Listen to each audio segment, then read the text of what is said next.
Good evening, ladies and gentlemen. My name is Professor Oleander, and it's been a while since we've done one of these, so I may be a little bit rusty. But this is a game that I have been waiting for a while, and while it is still not released to the general masses, it is in a closed alpha state. Now, I've been in it I spent about 5 minutes in it, a few minutes, a little, I don't know, whatever, 30 minutes ago or something like that. But I figured now's a good time for me to just kind of help spread the word for it, because it's a game, as I said, I have been waiting for months now. This is a completely 100% crowd-funded game. It is called War of Rights. It is being made by a publisher known as Campfire Games. I believe that they are possibly European, don't quote me on that. They're an independent developer. They started a Kickstarter campaign in October of 2015, and they have raised right at $180,000. I think it's $180,000. I think it's the exact figures are like $177,000, and they have met all of their stretch goals. And the game actually went into a technical alpha, as you can see up here in the upper left, 3 days ago, 4 days ago, something like that. It was either the 25th or the 27th. I can't remember. Today being the June 1st, this is the first time I've actually had to sit down and find out that it went into early alpha, so I had to go in and up my pledge so I could get to it, which I had just forgotten about. Which, speaking of, I will have a link in the description on how you can pledge to it, or how you can find out about the game. There are different levels of pledges. I will say that up front. The smallest donation you can give is $15. The highest that they have right now is $1,300 and I believe 25. To get access to the technical alpha, you have to have donated to the level of Lieutenant Colonel or above. The Lieutenant Colonel level is $191. Now, before you freak out, you don't have to give it all at once. One of the things that they implemented at the very beginning was you can pledge a little bit now at one level, and you can up your pledge over time. So let's say you want to come in as a private, which is 15. You give it 15, and then you get paid again. You set aside a little bit of money for it. You can up it. They do it like this so that way that it's not so convoluted that they have so many people playing around in the open alpha, because people don't look at games and aren't highly critical about it. I mean, after all, these guys are paying like $200 to play a game that they know is broken, me being one of them.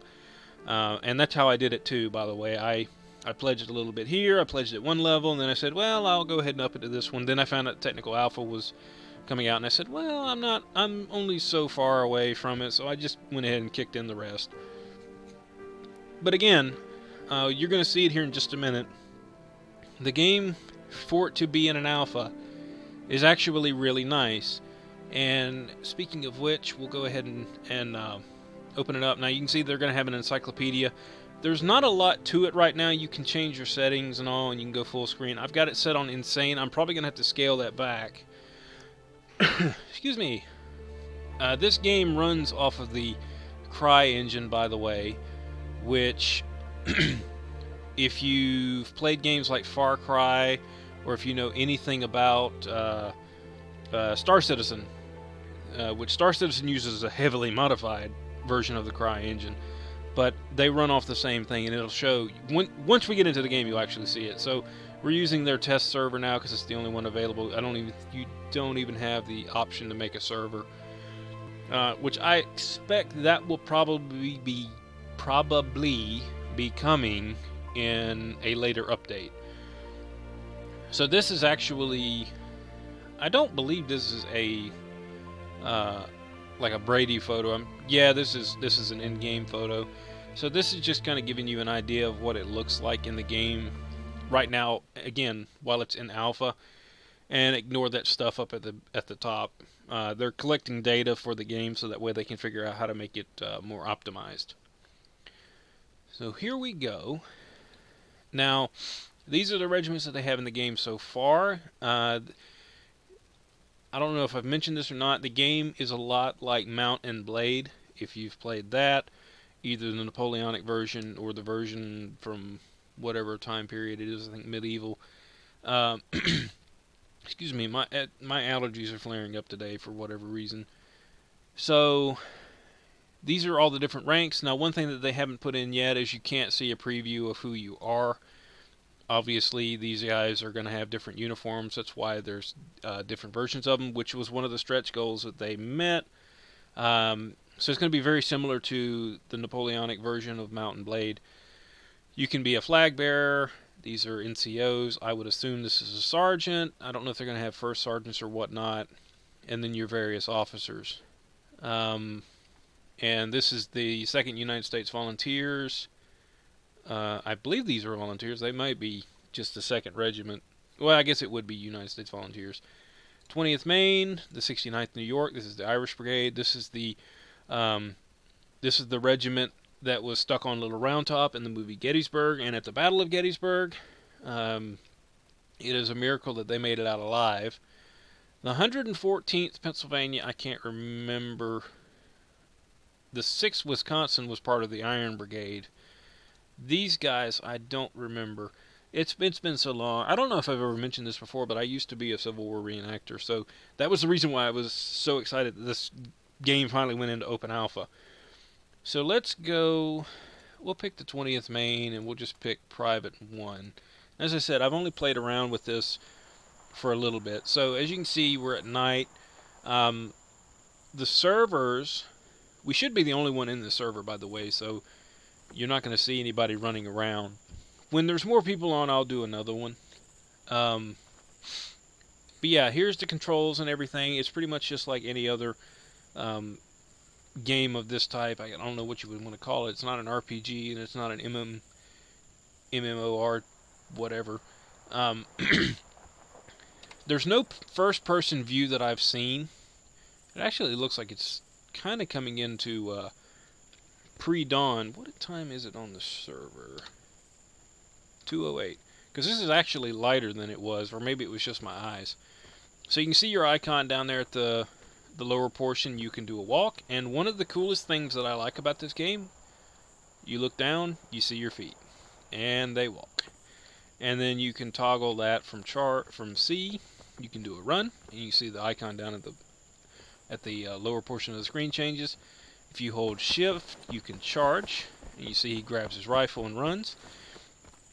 Now, when I first got into this game, I said this looks a lot like Star Citizen because I can totally see it. Now, there is no third-person view, which kind of sucks because I think Mount and Blade had one. But, you know, they don't have it on here for whatever reason. But one of the cool things, let me bring my rifle up, is this. I am all too familiar with this view, and I mean, just look. I wish I could change the time on the server, but I mean, one, look at the way the light plays on it. It's just so cool to me because I know this view. Because like I said, I was a reenactor, and I don't know what rifle this is. It's a black barrel, so I would assume that this is an Enfield. I could be wrong. Yeah, this is either going to be an Enfield or a Springfield, and it looks like I've got corporal stripes on my sleeve. So yeah, I mean, and you can move around like this. There's no reticule. You can use by the sights, and there's a key to change the sight. Which one was it? Change rifle sights is Z. So we can aim. Let's see what Z does. There you go. There's your tangent sight, and then you can flip it back down. Flip it for elevation. So yeah, what you would do is it's a flip-up sight. I cannot remember what the name of it is. I've always called it a tangent sight. But basically, you line your barrel. It's for like objects that are way far away. And then you can raise it up a little bit more. And I don't know if you can notice it or not, but it's almost like firing a mortar, basically. You raise it up a little bit, and there you go. Now the barrel's level. This is level. And I think these rifles are good for like 1,500 yards. I've never met anybody that could shoot them accurately to 1,500 yards.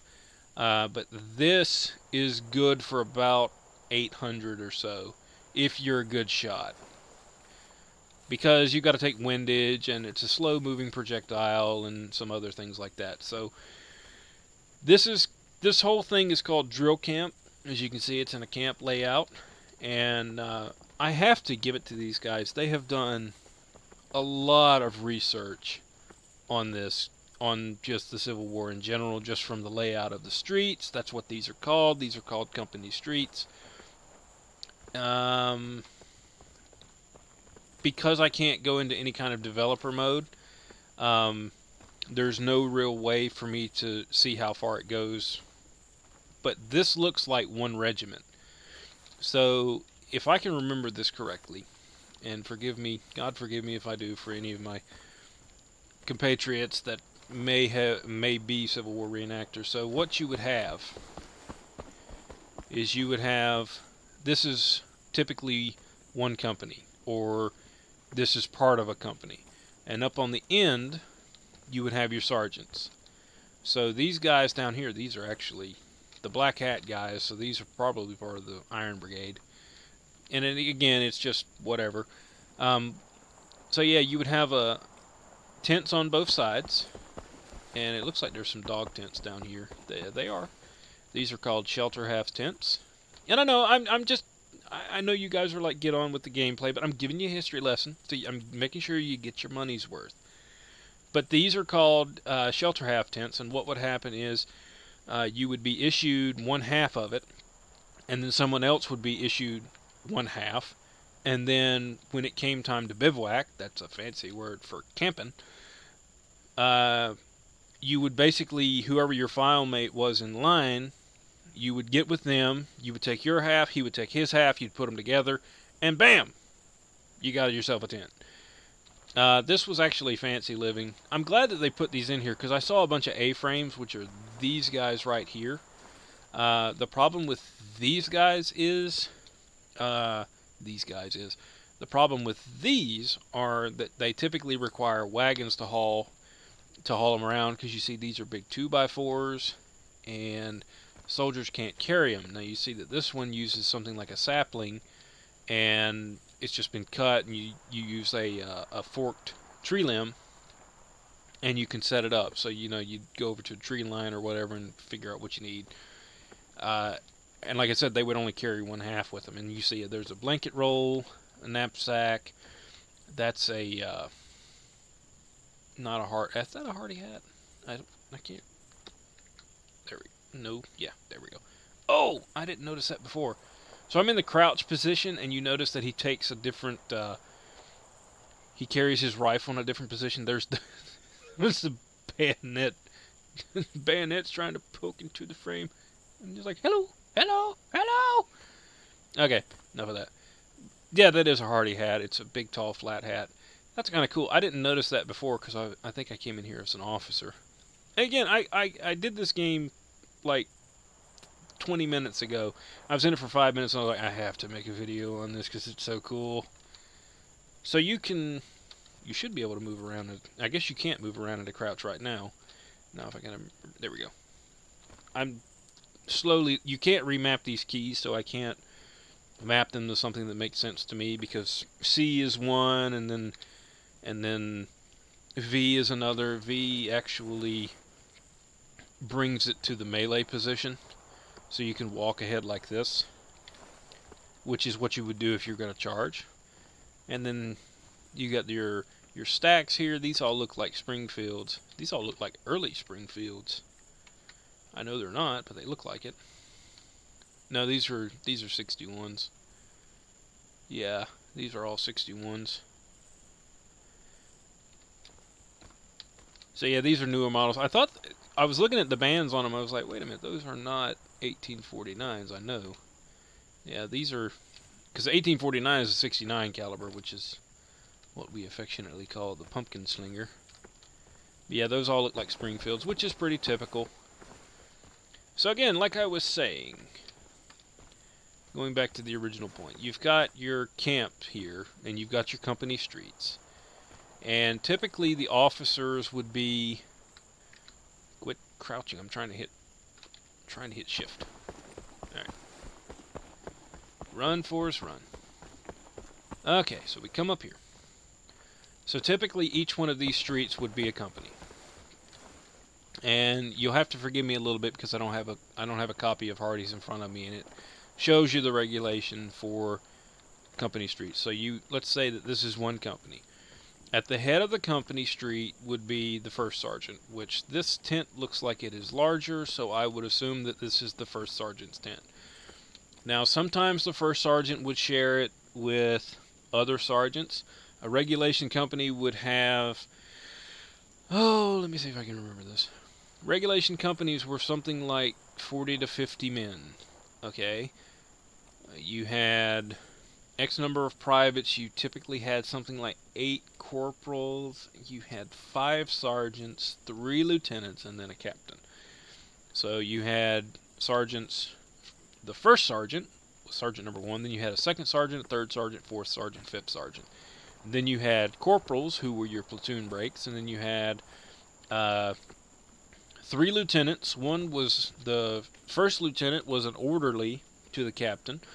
The second and third lieutenants were platoon commanders. So whenever the company broke into platoons, the second lieutenant would take charge of first platoon, and then the third lieutenant would take charge of the second platoon.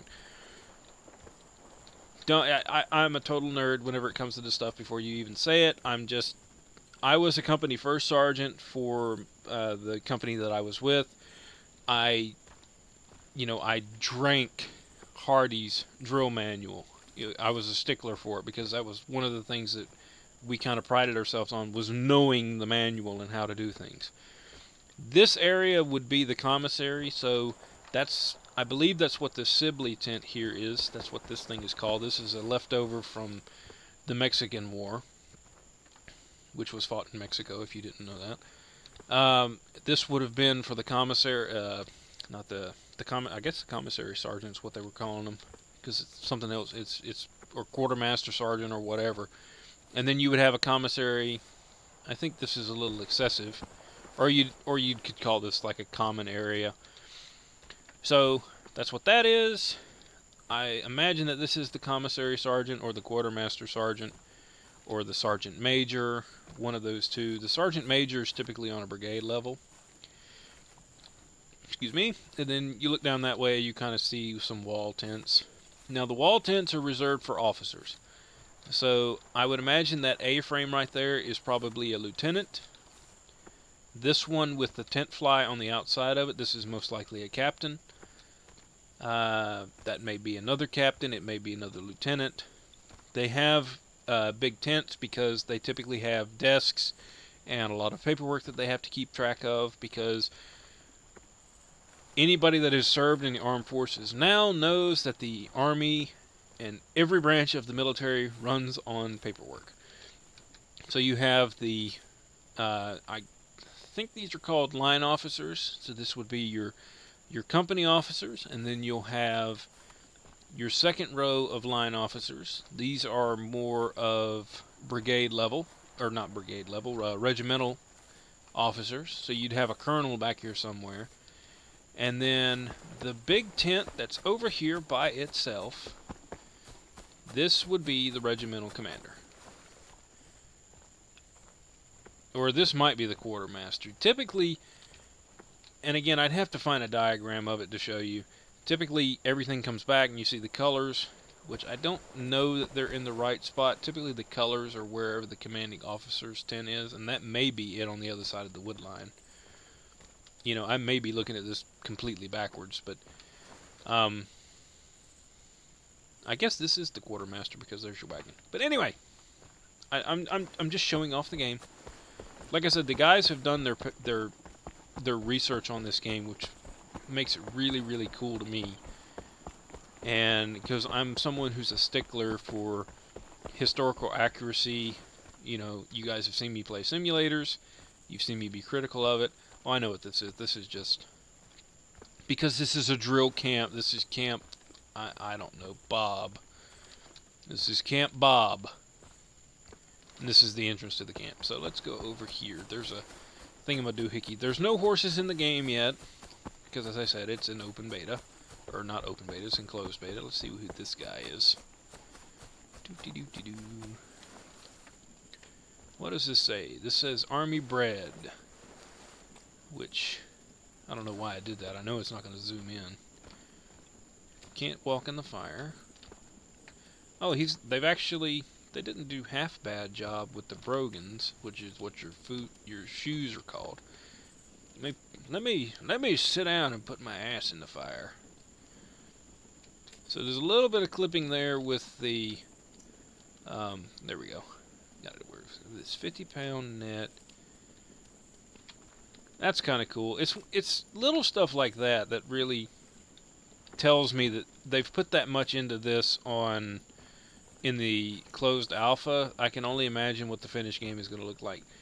I will say one thing. It looks to me when I guess that would be the way that when you look down, because it looks like he's sticking his pelvis out, like it's pelvic thrust, which I guess if you're doing that, that would be what happens. So here's some copies of Harper's Weekly, which was a fairly famous publication during the war. Let's see, what can we go do? So you see the HUD overlays. I guess there's your camp, there's target range, and then there's bayonet practice. I don't know what this is over here. Run. There's no third-person view. I think I mentioned that. No third-person view to speak of. Which I was kind of bummed out, because it's kind of like, I wanna be able to see it. These are pickets. I know what these guys are.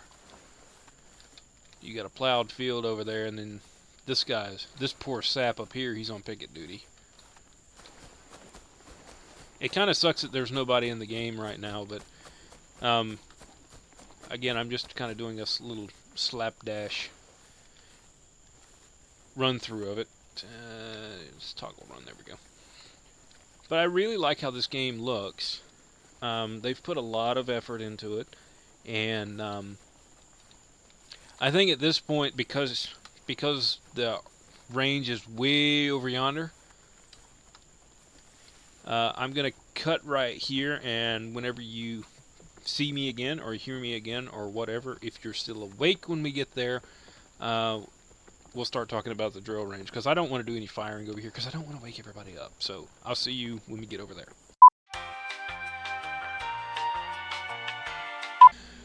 We finally made it, and just like in the regular army and in the reenacting army, the camp is way over yonder, and you have to march out of your way to get to anything.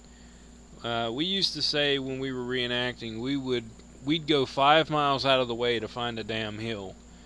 So we finally made it to the range, and we've got some rifles here. These are infields, and the quickest way to tell the difference between an infield and a Springfield is an infield that doesn't have a butt plate on it.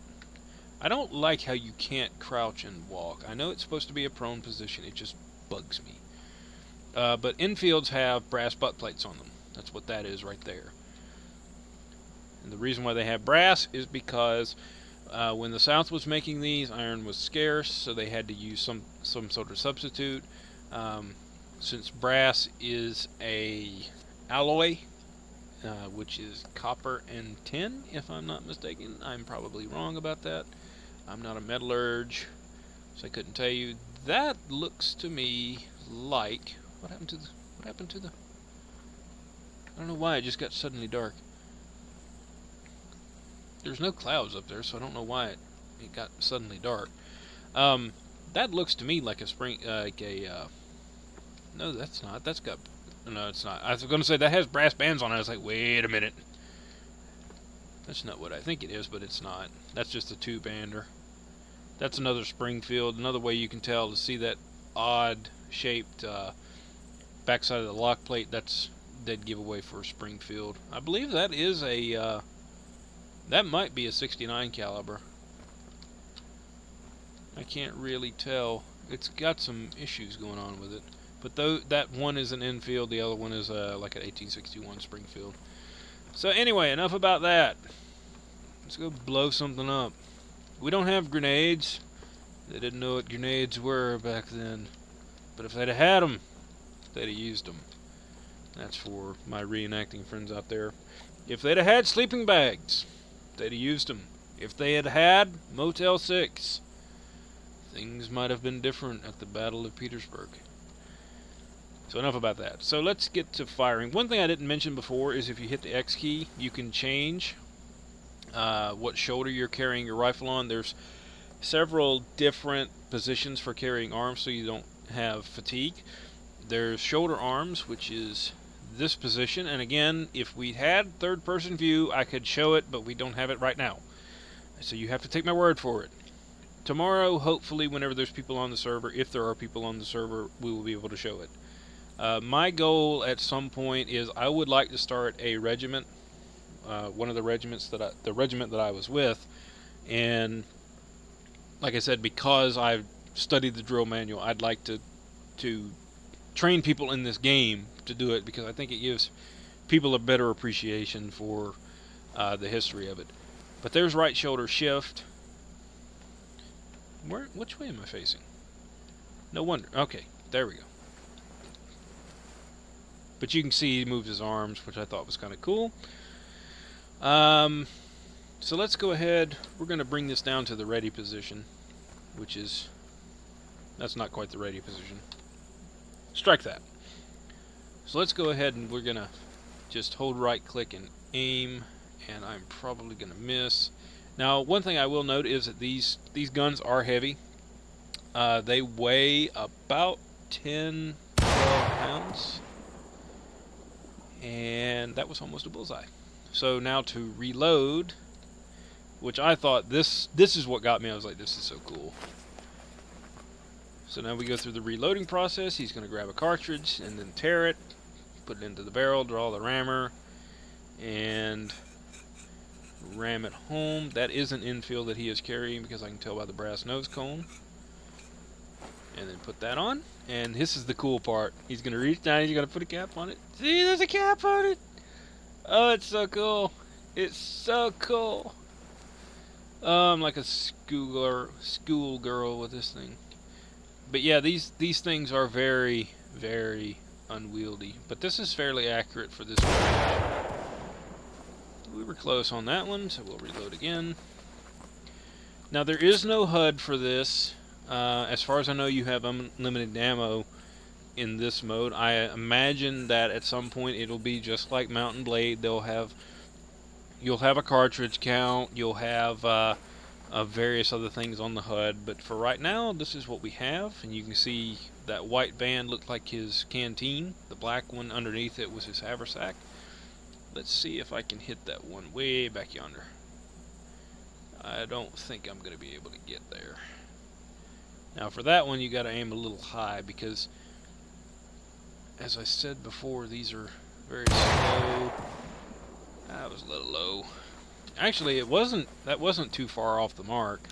I think that's about where I was aiming, because it bobbed on me right whenever I hit it. We'll try one more and then we'll go do something else.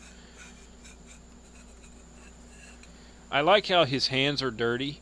Because I can't tell you, there was another game, and I don't remember who made it, and it came out for the Xbox 360, or maybe it was on the original Xbox. Not the Xbox One, the first Xbox. They had a game, and it was based around Sharpsburg, which is what this game is based around. I don't know if I've mentioned that or not. This game is based around the Battle of Antietam if you're from the north, or Sharpsburg from the south. Because the North likes to name things after rivers, and the South likes to name things after towns. But there was another game, and it was very similar to this. It was mission-based, but it had a lot of first-person aspects to it, and it had the same... I was giddy for it. It just never gained any traction. But let's see if I can... I'll give it one more shot. Oh, almost. Alright, so we're empty. Let me see... Hit the wrong button. This is what I'm looking for. Where's the archery range? Or not archery range. There's no archers during the Civil War. So let's run over here to the bayonet range. If it's too far, I'll just cut it. It might be a bridge too far. A field too long. I will say this: I do like. That's the other thing. There's no stamina bar, so we don't know. You don't know how far you can run before you run out of stamina. Let's see. One other thing that I would like to see them implement. Typically, you would never run at shoulder arms because it's unwieldy. You see, he carries it out there in front of him like that. Typically, what right shoulder shift is for when you're having to march at double quick. I can't. I have to go back and look again. Where's the thingy? Did I lose the thingy? I lost my thing. There's the thing. Alright, so I'll just cut this video here, and then whenever we get back, unless, is that it right there? That's it right there. Never mind. We're back. We never left. It's there. It's the hay bales. The hay bales. So another cool thing that we can do once I shamble up here is, wait for it, bayonet. So we click B, and we'll fix the bayonet. And I remember I set this the first time, and I was like, they did it by the book. Whoever came up with this animation read the manual, because they know how to do it. Because you don't reach across with one. You grab the bayonet with one hand takes care of it, and then the other one holds the rifle.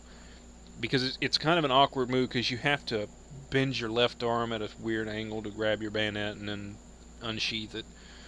So let's see, we go into the V pose here. There we go, and then we scamper up here, and we go tickle, tickle, tickle, tickle, tickle, tickle, and then cha, and then go straight through it. So let's see how this works here. It's probably going to be somewhere around right. Actually, I might be too close. So you go, yeah, and yeah. This thing needs a yell to go with it, like a yeah. Okay, so that's kind of anticlimactic or whatever. Yeah, you tickle, tickle. Okay, so enough of that. I haven't done the unfixed bayonet, so let's see how that works.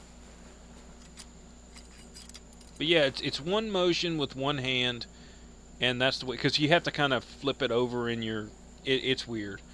That's the one that everybody has trouble with. That and stack arms are probably the two that everybody has the most trouble with. We'll reload one more time and shoot off one more round. And then I'm going to call this one a night, because I don't know how long we've gone. Something like 30 minutes or something like that, 20 minutes. So yeah, I'll have the link to the page where you can donate if you want to help support this game. And like I said, if you're so inclined to give $191 to a game that is just now coming into closed alpha, if you're a Civil War enthusiast, I'm telling you, this game looks like it's going to be great. They're planning on supporting hundreds on servers at any given time. I don't know exactly how many people have access to the closed beta right now. It's not many. So yeah. But tomorrow, hopefully, there will be more people on, and then we can look at the pow. I love the sparks that come out of this thing. I really wish that I could shoot in third person to show you. I love how the smoke lingers.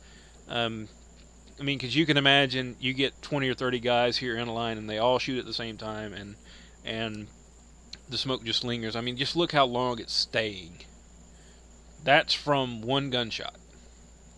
And it's going, still hasn't dissipated. Looks like it's finally starting to fizzle out. And I like, too, how it goes down to the ground. Now, it's in a little bit of a spiral effect. I imagine that's probably what they're monkeying around with weather. Because I would imagine that they're probably going to have wind effect alter the trajectory of your bullets. But one of the things about smoke, for anybody that's either seen a reenactment or been to a reenactment or knows anything about black powder, is that the smoke, because it's heavy, will actually settle down to the ground, so you'll have this fog across the ground. And I think that's what's cool about this. But anyway, like I said, the link for the website will be in the description. Please donate to it if you want to play the game. Like I said, you don't have to donate to be in to be in the closed alpha. You can, I think, the corporal level will get you into the beta, and that's like $25. And the private entry level is 15. So with that, I will let it be, and hopefully tomorrow, if there are more people on the server, I will make another video so that way we can actually see some of the stuff that goes on. And I'm going to read Hardy's Tactics tonight again, and we might have some drill session going on. So with that, Professor Oleander, gun ham. Good night, everybody.